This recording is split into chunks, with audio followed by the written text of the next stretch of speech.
The Ultranova features 6 envelopes, giving us plenty of modulation sources to apply to parameters across the synth engine. The first 2 envelopes are dedicated amplifier and filter envelopes, and whilst they're designated to these sections, they're not exclusively chained to them. We can route the amplifier or filter envelopes elsewhere in the synth also, via the modulation matrix. Let's have a look at the parameters under the envelope pages. I'm going to have a look at the amplifier envelope as an example, because it's probably the easiest to hear. The first control knob sets the attack rate.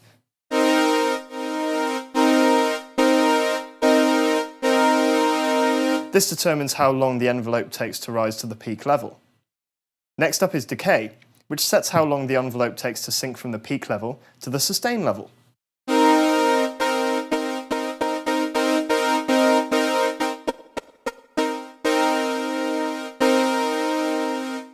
The sustain parameter then sets at what level the envelope remains whilst the key is pressed, after the attack and decay stages have passed.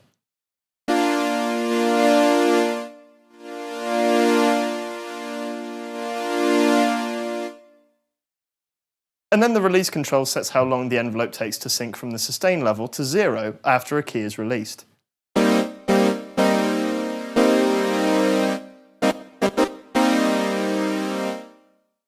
After the core envelope controls, we have a collection of other useful controls available to us over the first and second pages. The first is the velocity parameter, which ties the key velocity to the depth of the envelope.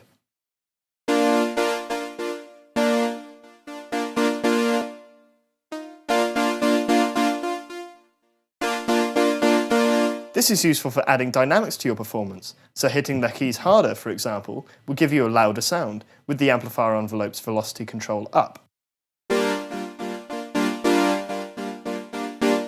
Note that this is a bipolar control, so we can invert the velocity depth if desired.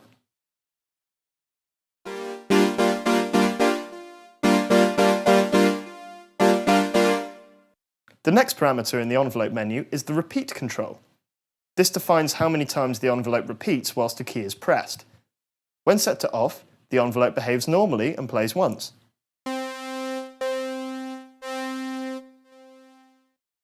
If set to 1 or above, the envelope will play that extra number of times.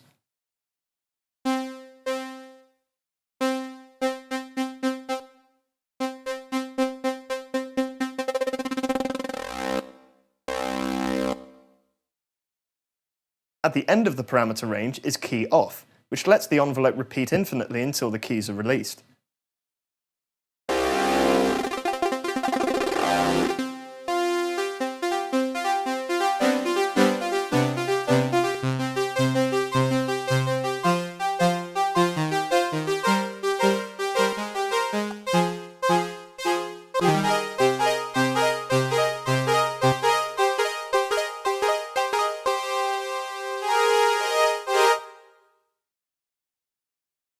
Note that if the sustain level is set to full, the repeat function won't be audible.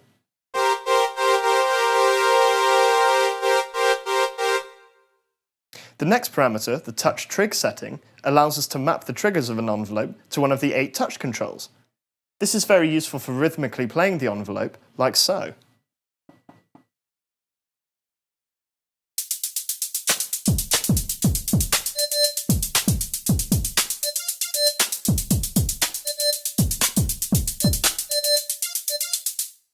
Next we have the M-trig setting, which sets how the envelope is triggered by the keyboard. In legato mode, if notes are tied together, the envelope will not be triggered again by the new note.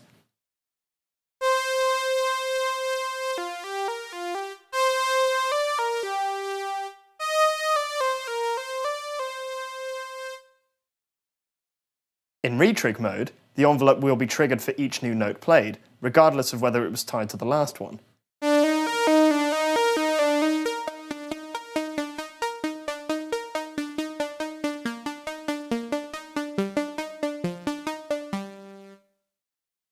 This control is particularly useful when playing monophonic patches.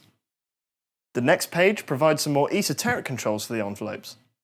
The first two control knobs set the shape of the slope for both the attack and decay stages. At a value of 0, these stages will take a linear shape, so that the envelope rises or falls by equal amounts throughout equal time intervals.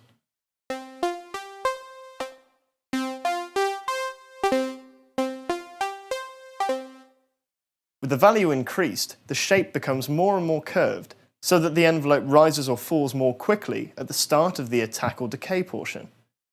Note that a curved decay slope can sound more natural than a linear decay, as most acoustic sounds tend to decay exponentially. The next pair of parameters chain the attack and decay times to track the keyboard. With positive values, the length of the attack or decay stages becomes shorter the higher up the keyboard a note is played.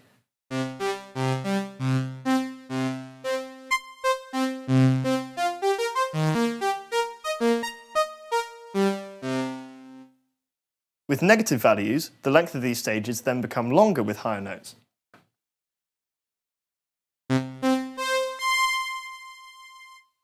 Note that, like with the slope of the decay stage, setting a positive track value for the decay stage can aid in mimicking acoustic instruments, especially stringed instruments, where higher notes tend to decay in less time than lower ones. The next two parameters change the behaviour of the sustain stage of the envelope.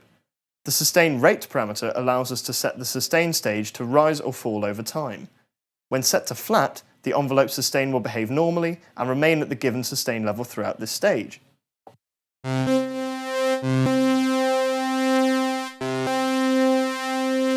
When set to a positive value, the sustain stage will rise to the peak level.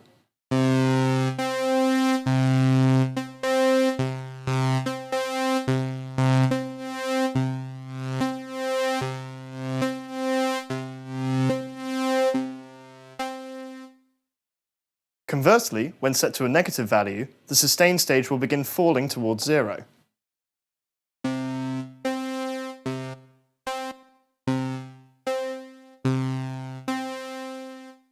Higher values give shorter times for the sustain stage to either rise or fall. The sustain time parameter allows us to set a specific length of time for the sustain stage too.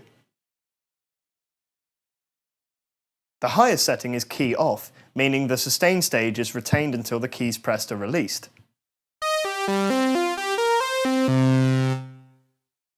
We can then reduce the amount of time the sustain portion is held on for.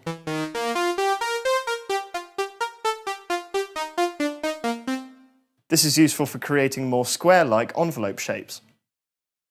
The last two parameters in the envelope menus allow us to control the level of the envelopes with the note played on the keyboard. Firstly, we can set how much the keyboard tracking affects the envelope's amplitude in the level track parameter.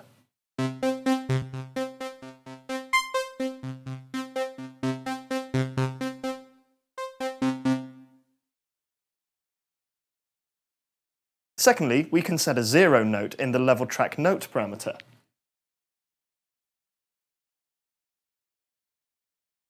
By adjusting the level track depth, we can make higher notes louder and lower notes quieter, or vice versa.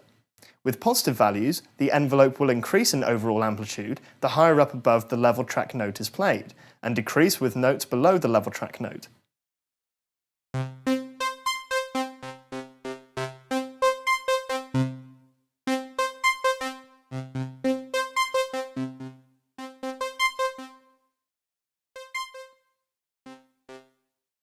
When set to a negative value, the opposite will happen, and the amplitude will be lower above the level track note and higher when below this note.